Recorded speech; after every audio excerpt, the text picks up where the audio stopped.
Here's the template from the book. As you can see, they offset the printing, whether intentional or not. So the left side and right side will not match. You'll have to also cut a chunk off to make it match the top. If you're looking at it, I had to cut it.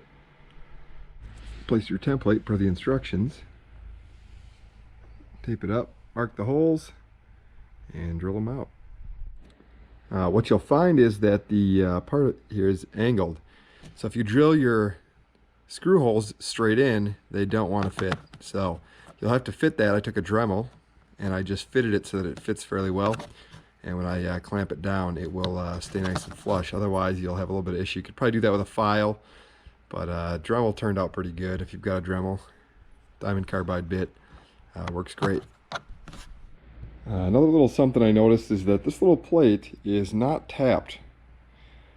So what I did is I actually ran the screw through first. It's a self-tapping design. And I didn't want to pressure this little plastic piece because I figured if I was really reefing on that, trying to tap that, I might break it, and replacing it's probably next to impossible. So I would recommend doing that. I'm going to blue Loctite this particular screw to make sure it doesn't come loose on me. And the finishing touch after you put your plate on is to put your little keeper on. It's a one-way keeper.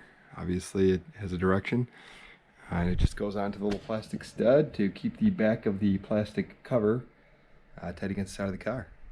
One other step the instructions don't tell you is when you set up your locks here, you have an adjustability. These can be screwed in and out, and you want to set it left to right. Make sure it's got good pressure so that both sides lock. When I first put this in, they didn't both lock, or one would lock and kick the other one out, like this right here. I maybe have to set that back a little bit more to make it work better. But other than that, it's extremely easy to use.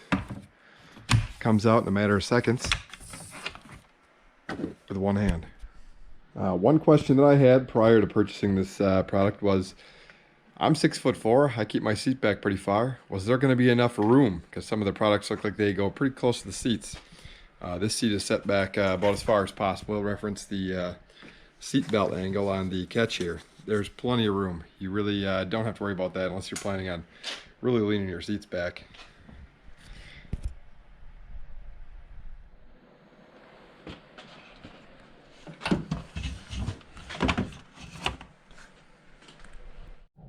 I'd say the one relative downfall is if you leave it up, it blocks the already low visibility of the rear window out your driver's rearview mirror.